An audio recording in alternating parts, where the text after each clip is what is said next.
Boa noite. Boa noite a todos, um prazer estar aqui novamente. Boa noite, gente. É uma satisfação muito grande estar aqui novamente, é uma grande alegria estar aqui conversando com vocês. E vamos começar com um tema que eu gosto muito, para variar, né? Maria é a mãe de Deus? Alguém já se perguntou isso? Que está na Ave Maria, recitada pelos católicos. Para explicar Maria, se ela é mãe de Deus ou não, a gente precisa conceituar Deus primeiro. O que é Deus? Quem é Deus? O Livro dos Espíritos, na pergunta número 1, ele não fala quem, e nem o que, é que. O O é um artigo masculino que não pode qualificar Deus, porque Deus não tem essa qualificação. Segundo a doutrina espírita, inteligência suprema, causa primária de todas as coisas. Ponto. Para mim, é um dos conceitos mais maravilhosos que tem, desculpa, na nossa doutrina. Mas eu acho que a gente pode avançar mais no estudo de Deus. Inclusive, a segunda pergunta é se a visão de Deus é aquele velhinho de barba sentado que fica numa cadeira julgando as pessoas. Olha que interessante. Deus é infinita bondade, infinita justiça, infinita misericórdia, eterno, imutável. Se Deus é eterno, o eterno é aquele que não tem começo e também não tem fim, Maria não é a mãe de Deus. Então quem é Maria? Maria é o espírito de altíssima escola que foi escolhida para ser a mãe do nosso segundo Consolador, que foi Jesus. Aqui na Casa Espírita, dentro da doutrina espírita, a gente ora a Ave Maria, Jesus, é Maria, mãe de Jesus. É de uma forma muito simples. Se Deus não tem começo e não tem fim, Deus não teve uma mãe. Maria é um espírito como qualquer um de nós, que foi concebido por Deus, que foi criado por Deus e que evoluiu para uma missão maravilhosa, que foi receber Jesus, que é o nosso guia e o nosso mestre dentro do Espiritismo. A pergunta que tem aqui, o que são passes espíritas? Bem, o passe é uma transfusão de energia. Os estudiosos do magnetismo, bem antes de Kardec, porque Kardec era um magnetista, ele praticava o magnetismo, né?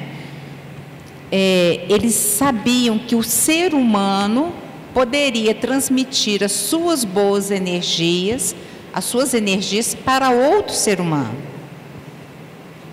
Então, essa capacidade todos nós temos de transmitir.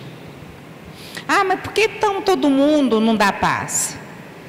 Porque o passe na casa espírita, a pessoa tem que compreender o que é, como fazer para beneficiar ao máximo aquela pessoa, para ser um bom, principalmente dentro da casa espírita, ser um bom intermediário. Por isso se diz que é médium passista, porque ele é quem vai transmitir as energias que a espiritualidade está doando. Então ele serve de intermediário. Então ele doa as suas energias. O amor, às vezes, do passista é um grão de mostarda, como fala no Evangelho, né? A gente senta, olha para o passista e fala, não, ele é cheio de defeito, mas ele tem dentro dele, já, como todos nós temos, uma qualidade. Então ele sabe que ele está ali doando o amor que ele já conseguiu construir nele, por menor que seja esse grão de mostarda, porém é multiplicado pela espiritualidade, por 100, por 1000, por 10.000, e direcionado. Então, aquele pouco que o passista transmite, a espiritualidade vai, de acordo com a necessidade da pessoa, multiplicar essas energias, direcioná-la para onde aquela pessoa que está ali sentada, necessitada, precisa. Então, a diferença de eu chegar e fazer uma oração para uma pessoa do passe é a quantidade de amor que vai nessa oração ou que vai nesse passe. Por isso que se diz que uma mãe, quando ora por uma criança ou por um filho, seja ele da idade que for, ela transmite energias de amor e, consequentemente, às vezes bem mais poderosa do que um passe. Porém, as pessoas que trabalham no centro espírita, elas vêm assistidas por espíritos benfeitores, né, para que ela desempenhe este papel da melhor forma possível. Por isso é importante a pessoa que pede um passe estar ciente de que é necessário uma participação dela nesse processo. Primeiro, ela se dispor a receber, ela está aberta, confiante naquilo que ela está recebendo. E segundo, que ela, ao sair daqui, mude alguma coisa no seu modo de vida, na forma de enxergar as problemáticas da vida, na forma de enxergar o próximo, na forma de se enxergar. É necessário uma mudança para que as energias recebidas se mantenham, tenham sustentação. Senão, a pessoa vai entrar, receber, ficar maravilhosa, vai sair da porta do centro para fora, continuar a mesma forma de vida, com os mesmos pensamentos, com os mesmos desejos, os mesmos saberes que eles são errados, e aí vai se perder todo o trabalho que foi feito. Então, é sempre necessário a participação de quem está recebendo. Então, o passe vai ser bom ou vai ser ruim, também de acordo com a predisposição em receber, não só uma responsabilidade do passista. A segunda parte da outra pergunta, que era sobre o velhinho que ficava sentado na cadeira, aqui eu vou ter que aprofundar em algumas questões rapidamente para a gente entender, porque dentro da doutrina espírita, da filosofia espírita, tudo tem sentido, tudo tem uma razão, e a nossa fé, ela é precedida dessa razão. Então vamos entender. Primeira coisa, Deus, dentro do conceito que eu falei, infinita bondade, infinita justiça, criou as leis, as suas leis, que são imutáveis, são perfeitas, não é igual à lei dos homens. Se Deus é infinita bondade, se Deus é infinita justiça, Deus criou o mal? Quem é infinita bondade não cria o mal. Ah, tá bom, então da onde vem o mal? De nós. De nós. Outro dia eu vi numa palestra do Haroldo Dutra, ele é juiz de direito, ele estava num caso penal, ele conversou com um detento e perguntou para ele assim, mas você é acusado de 17 homicídios. 17 homicídios. Aí ele falou assim, eu gosto de matar. Ele virou e falou assim, isso é o mal. Deus nos criou, nos deu a vida e nos deu a escolha, o livre arbítrio. Não adianta terceirizar o que eu fiz aqui na casa espírita, na doutrina espírita. Você erra, você se arrepende, repara e expia. Você. Não adianta você terceirizar para ninguém. Então, gente, não existe um Deus que fica sentado numa cadeira julgando. Esse julgamento, só por ele, a gente já vê que essa frase não existe. A gente precisa desconstruir esse Deus que pune. Deus é infinita bondade, Deus é infinita justiça, infinita misericórdia. Quem tem infinita misericórdia não tem o mal em si. Dessa forma, Deus condenaria um filho seu ao fogo eterno? Então não existe inferno. Esse conceito é errado. Como não existe o demônio da forma que ele foi criado. Um rabinho, um tridente, gente, isso não existe. A gente precisa desconstruir tudo isso na nossa cabeça para a gente viver melhor. Porque o consolo da doutrina espírita está nesses pequenos detalhes que a gente às vezes nunca pensou. A gente não precisa temer Deus, não. Essa história de temor a Deus, na minha concepção, ela não existe. Você vai temer aquilo que você tem como infinita bondade, tem conosco uma paciência que a gente não consegue ter com os outros. Não é assim que as coisas funcionam. Deus não se ofende. Então Deus não vai te punir. Não teria sentido nenhum a justiça divina se fosse dessa forma. Não tem sentido nenhum eu, na hora da morte, me arrepender de uma vida inteira de crimes e ser abençoado, unção dos enfermos, o que for, e passar por lá de lá sem nada. Não existe isso. Então, o grande consolo da doutrina espírita, nesse sentido, além de matar a morte, né, que acho que é o maior consolo que o Espiritismo trouxe, é a gente entender que se a gente quiser mudar a nossa vida aqui e agora, a gente muda aqui e agora, porque é dinâmico, isso não para. Uma coisa que eu me propus nessa encarnação e que eu estou lutando muito é para sair dela melhor do que eu entrei. É assim que eu quero ir para o lado de lá, porque chegando lá eu vou me ver comigo. Vamos botar meu WhatsApp na telinha, viu? Vamos botar meu Instagram. Olha lá o que você viu, ó. Você vai ver, você vai querer reparar, você vai querer progredir, você vai querer evoluir dentro da bondade e da justiça divina. Então Deus é isso. Deus é amor, é infinita bondade, infinita justiça, infinita misericórdia.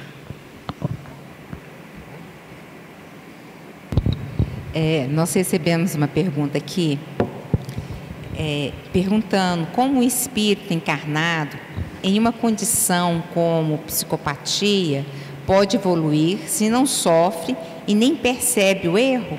Seria um propósito que não podemos compreender? Tá.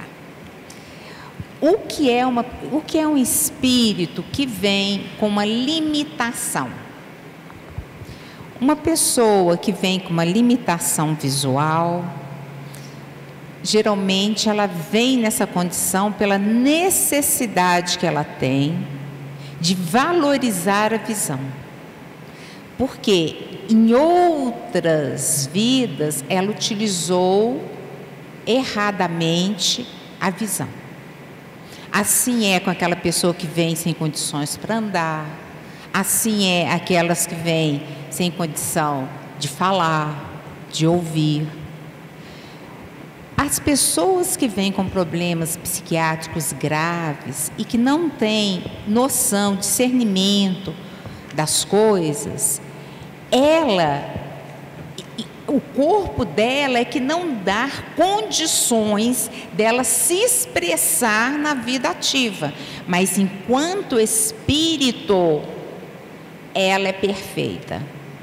Então, na vida diária, ela está aqui, parece que ela não compreende nada, mas enquanto espírito ela está percebendo, e durante o momento do sono, aonde ela se desliga dessa organização limitante, ela sente o desejo, a vontade de poder interagir, a vontade de poder agir, a vontade de ter liberdade, a vontade de ser independente, e ela começa a valorizar o seu órgão mental que está limitado. Este é o aprendizado que ela tem. Mas o mais importante é que uma pessoa que vem nessas condições, ela vem ainda com uma missão. Muitas vezes de agregar os familiares, porque ela necessita de cuidados, então os familiares precisam, de certa forma, estarem próximos uns dos outros, ou os que abandonam e deixam na mão de um só, esse está cumprindo a sua parte, os outros vão responder depois com a consciência deles. Então é também para os familiares, para as pessoas que estão ali em volta, para os pais, porque é uma lição única. Quem tem um filho, quem tem um irmão, quem tem um parente com limitações intelectuais, mentais, ele precisa sim de se esforçar por aprender com essa lição. porque é um aprendizado único. É um aprendizado único.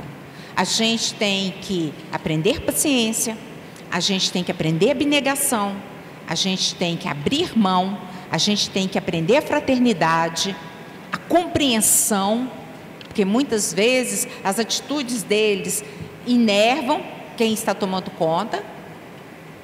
Então é a hora de você exercer esse papel. Então há um esforço por tentar, muitas vezes a gente perde a cabeça, mas a gente retorna, e é nesse exercício de vai e vem que nós também vamos aprendendo.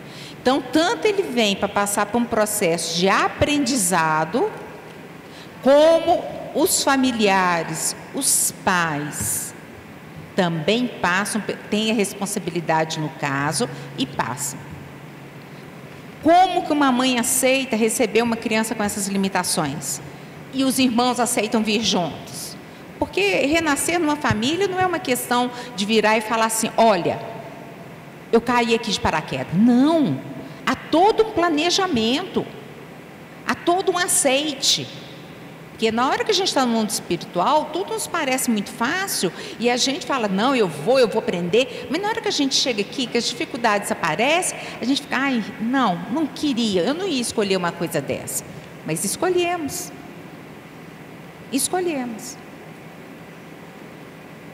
Então, todos vão participar do processo, todos estão envolvidos, todos foram as pessoas que incentivaram esse indivíduo a utilizar mal as suas capacidades intelectivas.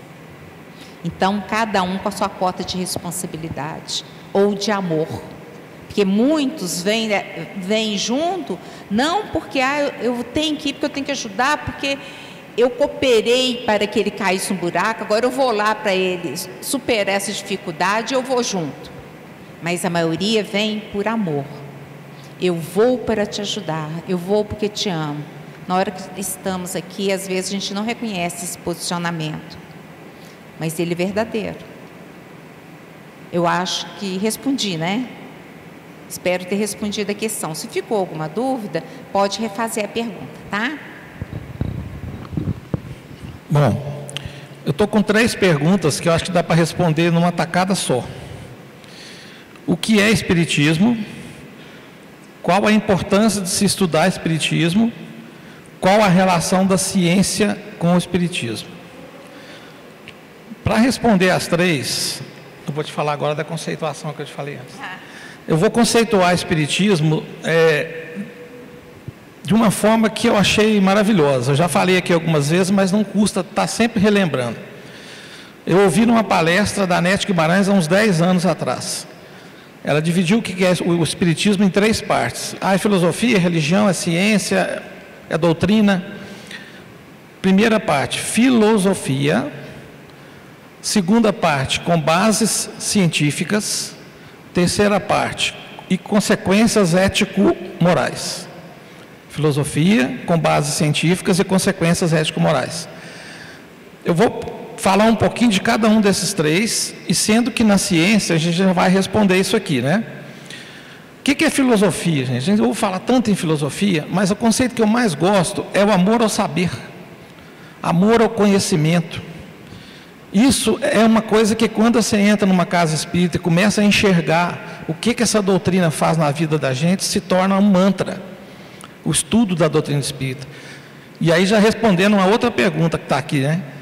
Estudar Espiritismo se torna a luz da nossa vida, porque tudo quanto é dúvida que você tenha, não existe mistério e não existe milagre da doutrina espírita, tudo tem explicação. Então a filosofia é amor ao saber, amor ao conhecimento. Bases científicas, isso aqui é o lado razão do Espiritismo que eu gosto tanto, porque não é só você criar um conceito, criar um dogma, e que esse dogma se torna um mistério. Aqui não tem mistério. Na minha humilde opinião, o único mistério é Deus, porque a minha inteligência curta não consegue entender um ser com a grandeza de Deus. Eu sei que Ele existe, eu tenho fé, entendo o que foi criado, mas eu tenho dificuldade para entender um ser que não tem começo, não tem fim, mas que eu sinto no coração que Ele existe e que Ele está aqui conosco. Então a ciência é a base do Espiritismo. E já foi falado, as nossas obras espíritas, apesar de ter sido escritas, a maioria no século XIX, elas são atemporais. O espiritismo é progressista, ele está avançando junto com a humanidade. Certos conceitos e termos que não se usavam, como transfobia, como as vacinas, como estudos científicos, inteligência artificial, inteligência emocional, tudo isso a gente pode tratar à luz da doutrina espírita, que teve como base as obras de Kardec lá no século XIX. E consequências ético-morais. Aqui é a parte que eu acho que mais pega para a gente. E para conceituar moral e ética, eu prefiro ler. Eu procurei vários conceitos, mas eu achei dois aqui que foram muito bons para a gente entender o que é isso. Então, o que é moral? Conjunto de normas, princípios e costumes que orientam o comportamento humano. É variável e particular, pois depende da cultura, religião e opiniões de cada pessoa. É influenciada por fatores externos, como crenças religiosas e valores culturais. Vamos traduzir isso aqui rapidamente. A cultura local, ela influencia na moral. Por exemplo, uma mulher no Afeganistão, ela não vale nada. A misoginia é crônica. Dentro da cultura deles, isso é moral. Na nossa, não. Pena de morte. Acho que uns 10 estados americanos ainda têm pena de morte, que é o maior erro da história da humanidade. Para eles, na cultura deles, é moral. Para nós, não. Isso é moral. Ela é influenciada pela cultura local. E ética? Reflexão aprofundada da moral. É o campo da filosofia que estuda as ações humanas e as classifica como certas e erradas. É um sistema que busca estudar o pensamento cultural sobre o que é certo ou errado. É baseada em regras de conduta universalmente válidas. Olha a diferença o que é ético no Brasil, é ético no Afeganistão, é ético nos Estados Unidos, é ético no mundo inteiro. A ética, ela não muda, ela não está sujeita às culturas locais. A ética é a ética. É um compromisso conosco inegociável. Então, olha que maravilha, a doutrina espírita juntou o amor ao saber com a base científica, com a moral e ética, num estudo maravilhoso, que é uma luz e uma bênção no nosso caminho. Então, estão as 3 respondidas aqui, só um adendo. Quem sentir, ouvindo a gente falar aqui, que quer estudar espiritismo, gente, isso é um mosquitinho azul que pica a gente. A gente, quando começa a estudar essa doutrina, e ela vai abrindo a nossa mente, e ela vai respondendo as nossas dúvidas, e ela vai consolando a nossa mente e o nosso coração, a gente não quer parar mais. E a casa tem estudos de todos os jeitos. Eu ia até trazer para falar aqui, mas eu acho que vai alongar, não vou fazer não. Mas quem quiser, passa ali fora, dá uma lida, pega os horários, vem para conhecer, vem para sentir isso que eu falo aqui na prática, porque teoria é uma coisa, mas o que eu estou falando é da prática espírita.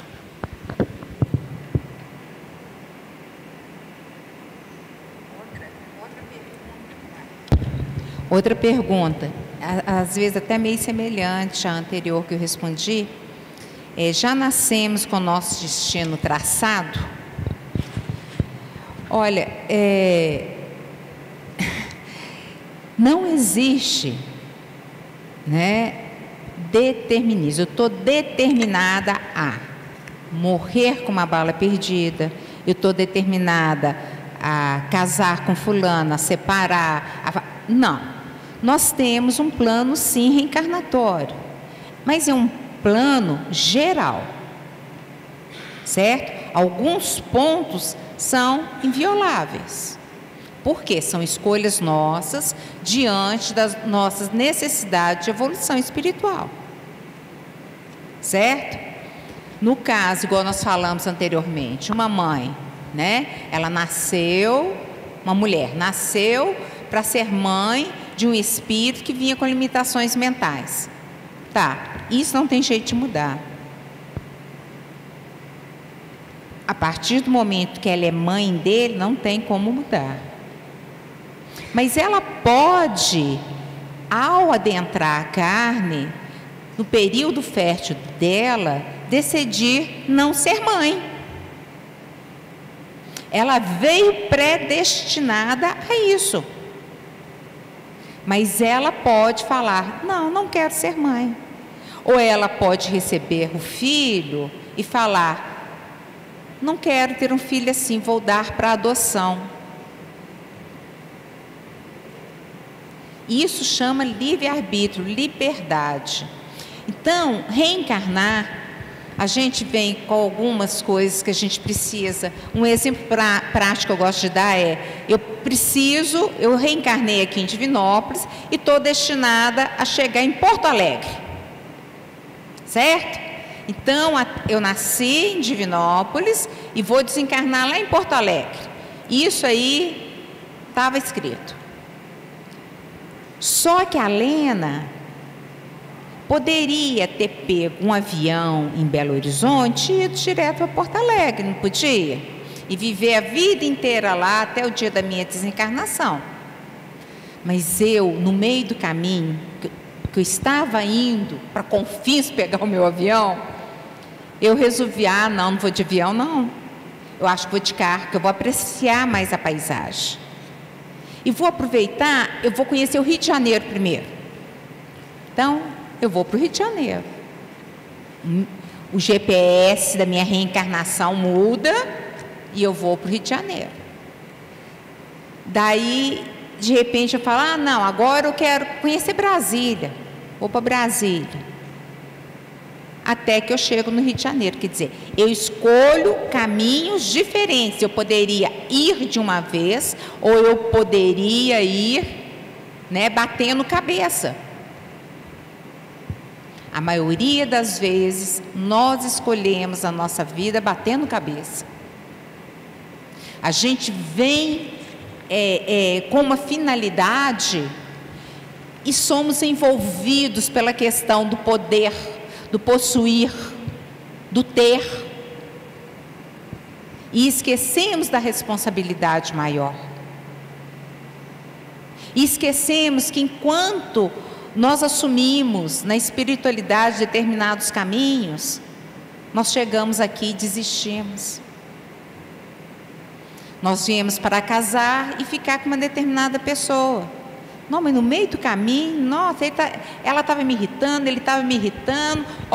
Não vai dar certo não. Vai para o seu caminho, eu vou para o meu. Se perdem. Tudo bem, é livre-arbítrio, é liberdade de escolha. Mas nós vamos criar dificuldade para a nossa trajetória.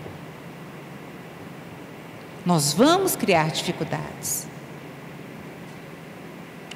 Eu vim para trabalhar em determinada função, eu tenho tendência para, mas eu não gosto. Eu gosto de outra coisa totalmente, e vou fazer outra coisa. Tudo bem, é sua liberdade. Mas algumas situações, como uma determinada doença num período da vida, você vai ter. Determinada problemática que você precisa passar, você vai ter. Tem pessoas que chegam e falam assim: nossa, mas eu nasci para ficar só solteiro. Tem um senhor que falou comigo assim: eu nasci para ficar solteiro, já casei 9 vezes. Eu escolho, caso, passa 1, 2 anos, a pessoa tem os mesmos defeitos das outras. E eu reparo. Significa que ela estava aqui para aprender a escolher, e ela não soube escolher, por isso ela separava.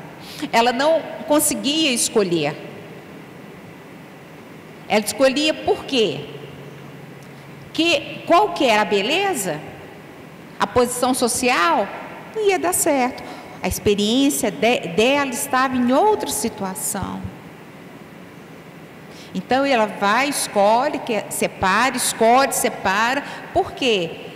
Porque ela começa a ficar insatisfeita, porque o GPS dela está levando ela para outro caminho. Mas na hora de escolher, em vez dele escolher pelo amor, ele escolhe por outras tendências que ele tem.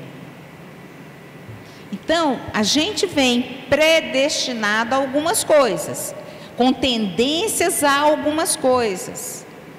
Porém, Porém, nós podemos modificar, tanto para melhor quanto para pior. É o caso do senhor que reencarnou e próximo dos 30 anos ele iria perder o braço. Mas logo na juventude ele conheceu uma casa de caridade e se empenhou demasiadamente nele, e era um trabalhador exímio na casa, dedicado, compromissado. E um determinado dia acontece um acidente e ele perde 2 dedos. Daí os colegas falaram: como é que pode? Ele tão trabalhador, tão dedicado, é que foi perder os dedos? A espiritualidade fala, era para ele perder o braço. Então a forma dele agir melhorou a caminhada dele. Como também tem o caso aquele que veio para passar uma vida tranquila e é acometido por uma cirrose. Por quê? Porque se entregou ao vício do álcool, já trazia aquela fraqueza nele, orgânica.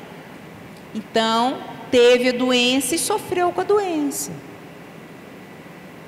Então, o tempo todo o nosso GPS está fazendo escolhas.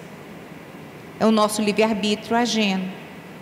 Então, a gente tem que pensar seriamente nas nossas escolhas. O que nós queremos da nossa vida? O que nós buscamos? São os valores daqui, do momento, ou são os valores verdadeiros espirituais? É isso que nós temos que pensar. Nós estamos querendo ser felizes aqui e agora, como se fosse umas férias que nós recebemos, ou nós queremos semear, plantar, adubar nosso ser para chegarmos no mundo espiritual numa condição melhor? É o nosso livre-arbítrio agindo.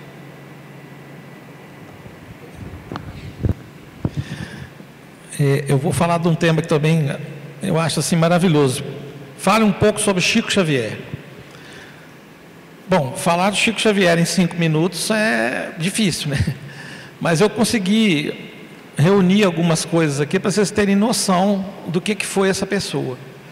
Do que foi o Chico, que viveu 92 anos, trabalhou 75 anos com a mediunidade, com a caridade. Então, Chico, para começar, ele era um ser humano como qualquer um de nós. Então, ele tinha suas falhas, seus defeitos, ele tinha suas virtudes, suas qualidades. E ele se tornou o maior brasileiro de todos os tempos. Quem lembra disso? A pesquisa feita pelo SBT, há alguns anos atrás. Ele foi escolhido por ampla maioria. Eu fui um que votei nele, e votaria de novo, claro, né? Ele foi indicado ao Prêmio Nobel da Paz. Também não sei se a maioria conhece, sabia disso, pelo seu trabalho, né? Ele se tornou o maior fenômeno mediúnico da história da humanidade. O que é fenômeno mediúnico?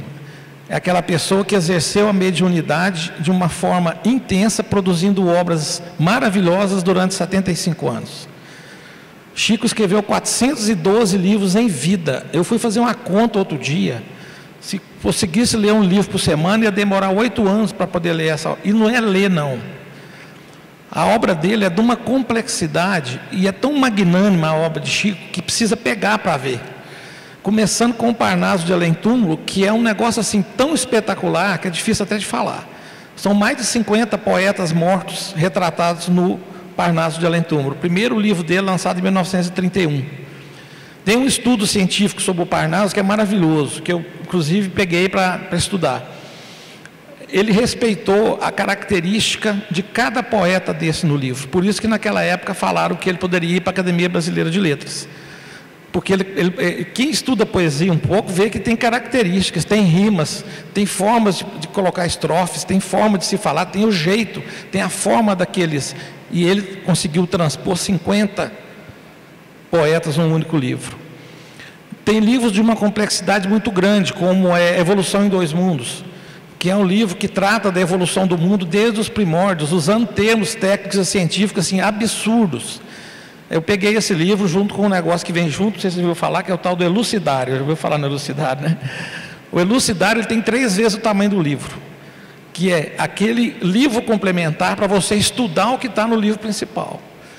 Então, assim, a obra dele, depois das obras básicas, foi o grande complemento que teve no Espiritismo.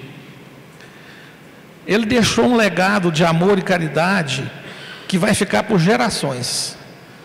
Você não vê o Chico, em nenhum momento, apesar do sofrimento que ele tinha, das doenças que ele tinha, acho que ele tinha angina, tinha um problema nos olhos, sofreu muito, família pobre, ganhava um pouco. Você não vê ele reclamar, você nunca viu. Eu pesquisei a obra dele exaustivamente. E para nós é um exemplo magnífico do que a Alina acabou de falar. De uma pessoa que no âmago da sua alma, do seu ser, foi uma pessoa gigante.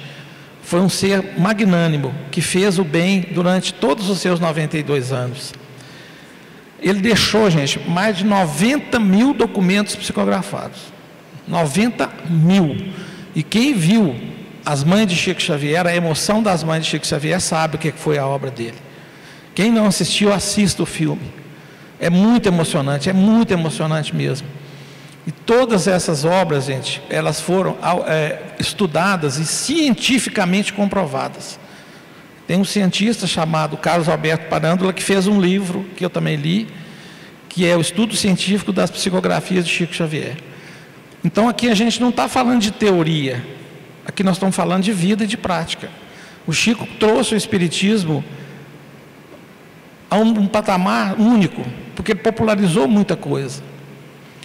E tem outra coisa que ele fez, que pouca gente sabe, que ele recebeu em vida 5 heranças.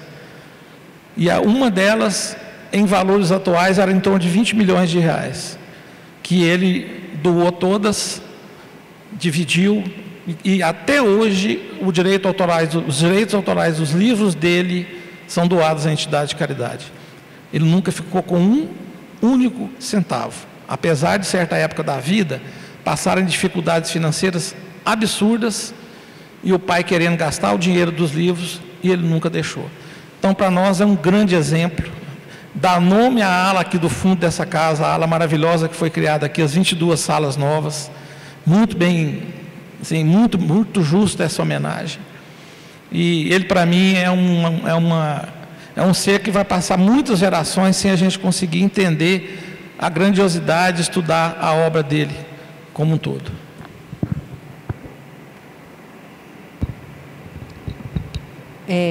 Perguntaram o que o Espiritismo fala sobre as questões políticas atuais. Nós somos seres políticos. Essa casa aqui faz uma política social muito bonita. Nós somos políticos o tempo inteiro. Mas a doutrina espírita, o movimento espírita, não é partidário, que é muito diferente de ser político. Nós não temos partidarismo, nós não temos lado. A doutrina espírita jamais, o espiritismo jamais poderia falar que é de esquerda. Porque dentro da doutrina espírita nós temos, nós somos contra o aborto. Não que a gente é contra, não é que a gente... Não, a gente sabe que é errado. A gente sabe que é ceifar uma vida. A gente é contra a pena de morte. A gente é contra explorar pessoas em condições mais difíceis. Nós somos contra a violência. A direita também não seria direita, porque a direita também tem seu lado de violência. Então, tanto um lado quanto o outro tem questões que não batem com a doutrina espírita. O que bate com a doutrina espírita, então? O amor, a caridade, a humildade, a fraternidade, a solidariedade, o correto, o certo. Isso é que bate. Então, todas as vezes que nós formos, quem é espírita, for tomar um posicionamento, se pergunte: o que Jesus me falaria se eu falasse que ia fazer isso? Qual o conselho que ele me daria? Qual a direção que ele me indica? O que os espíritos superiores aconselham? Amor. Receber todos com igualdade. Então, a doutrina espírita está aqui entre nós para desvendar aquilo que foi encoberto, que é o Evangelho de Jesus. É nos dar conceitos de uma continuação de vida, de uma igualdade entre nós, de todos os lados. Que todos somos iguais, sendo rico, pobre, branco, preto, homem, mulher, grande, pequeno, gordo, magro, seja o que for, somos todos iguais perante Deus, somos irmãos e devemos nos tratar como tal. Tudo que foge a isso é contra a doutrina espírita. Então, eu posso escolher o lado que eu quiser, desde que eu viva esse lado, esse pensamento, essa filosofia com amor. Tá? Fale sobre os vícios morais que afetam o homem. O que a gente falou aqui várias vezes sobre o nosso autoaprimoramento, a nossa famosa reforma íntima, ela passa por vícios morais que são atitudes e sentimentos que a gente tem que nos desviam do caminho do bem. Simples assim. Principais vícios morais: orgulho, egoísmo, inveja, vaidade, cobiça, ódio, preguiça, ciúme, intolerância, maldade. Eu acho que o grande consolo que a doutrina espírita nos traz é que a gente começa a entender todos esses vícios quando a gente entra a primeira vez na casa espírita e a gente dá com a cara num espelho, um espelho enorme na frente da casa. Você vai ver você. Ninguém vai te abençoar e falar que você está perdoado sem você mudar atitude nenhuma. Vícios morais são aqueles que atravancam a nossa evolução espiritual. São os pontos que a gente precisa trabalhar com a gente mesmo. Reflexões que a gente tem que fazer todo santo dia. Orai e vigiai. O vigiai de Jesus, nessa frase que eu amo muito, é vigiar principalmente os nossos vícios morais. Nós estamos deixando o nosso orgulho tomar conta da nossa vida? A gente não muda certas atitudes porque o orgulho que está entranhado aqui no peito assim não me deixa aceitar a mudança? Então nós precisamos mudar, nós precisamos melhorar.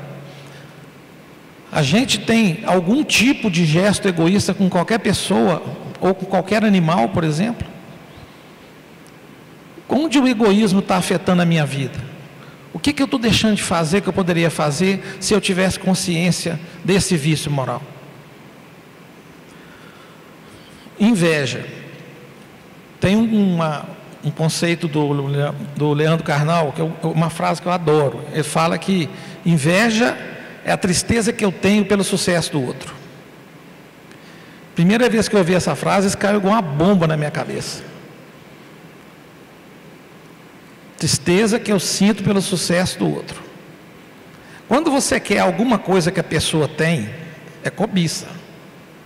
E tem cobiças que você pode querer. Eu queria ter o nível de conhecimento que tal pessoa tem. Eu queria ter o estudo que tal pessoa tem.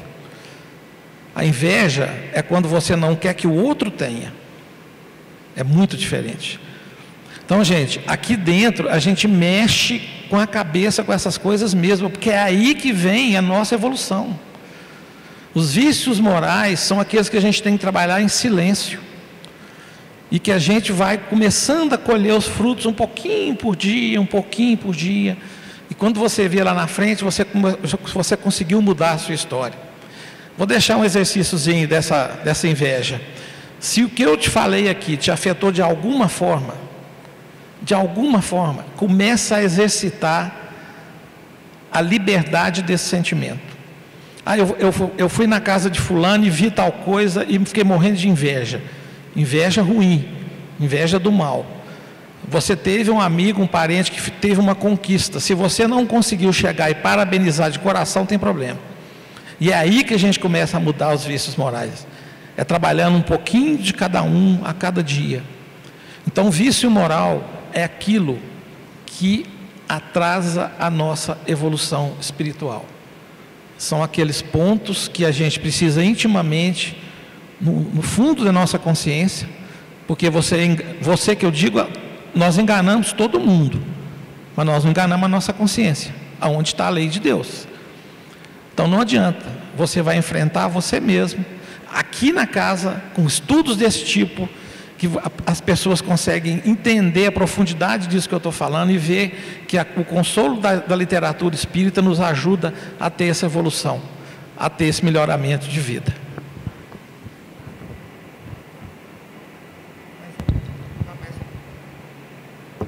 Ainda dá mais uma pergunta? Então eu vou responder essa daqui. Há um limite para as reencarnações? Não, não há limite para a reencarnação. O processo reencarnatório, ele é para o nosso aprendizado. Então nós vamos ter espíritos que vão aprender mais rápido. Vamos ter espíritos que vão ter mais dificuldade de aprendizado. Consequentemente, ele vai bater mais cabeça. Então, ele vai precisar de várias experiências, várias reencarnações. A gente é que vai, o espírito é que vai, no esforço dele de progredir, né, nesse empenho de se tornar um ser melhor, intelecto e moralmente, porque a gente tem que desenvolver o intelecto e o moral. Quando a gente está nesse empenho, nesse esforço, a gente, é lógico, a gente vai evoluir mais rápido, vamos reencarnar menos, porque espírito puro não reencarna. Porém, se a gente vier e falar, não, na próxima encarnação, não, na próxima eu resolvi isso, deixa para lá. E na próxima, e na próxima, e na próxima. Mas, porém, chega um momento que Deus fala, opa, meu filho, temos que andar. E qual é o cajado do pastor? A dor. Então, a gente vem num processo de dor, para ver se a gente desperta, para ver se a cutucada que a gente recebe da vida faz com que a gente fale, opa, eu quero seguir outro caminho, chega de sofrer, chega de dor, chega de dificuldades. Então, o limite vai ser dado por nós mesmos. Ok? Encerrou? Gente, muito obrigado pela atenção de vocês. Até a próxima, se Deus quiser. Eu também agradeço muito e até a próxima.